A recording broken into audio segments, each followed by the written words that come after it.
A convicted killer escaped from an Ohio prison farm in 1959, then was allowed to slip away from law enforcement in 1975 and disappeared until a ruse to get his fingerprints led to his arrest in Florida this week, investigators said Tuesday.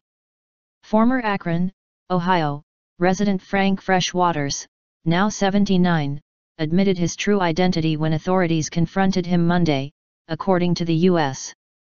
Marshals Service and deputies in Brevard County, Florida. Marshals in Ohio had sought help from deputies there, and they created a ruse to get him to sign papers so they could check his fingerprints, which matched the decades-old arrest, said Major Tod Goodyear. "We couldn't go with a picture and see if it's that guy," Goodyear said. "You look different than you do 50 years ago."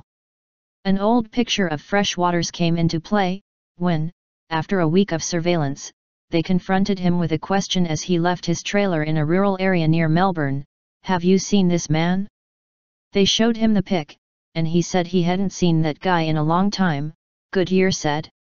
Then he admitted it and basically said, "You got me."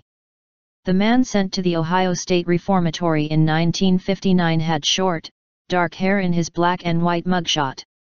Now he has a white beard, a ponytail, and glasses and lived in a weathered trailer in a remote area surrounded by palmettos and very few neighbors.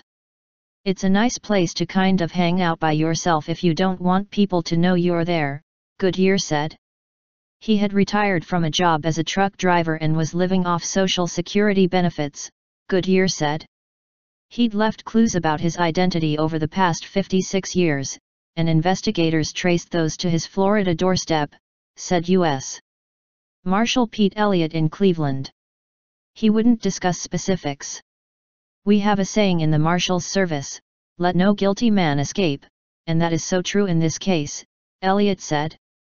Freshwaters was convicted of manslaughter for killing a pedestrian with a vehicle in July 1957, and his initially suspended sentence of 1 to 20 years in prison was imposed in 1959 after he violated his probation by driving and getting a driver's license, according to the marshals and old court documents they provided. He was imprisoned at the old Ohio State Reformatory before being moved to a lower security camp near Sandusky, where he escaped in September 1959, the statement said.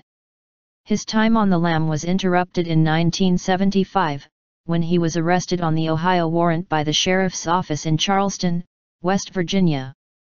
When the governor there refused to send him back to Ohio, he was freed and disappeared again, the marshals said.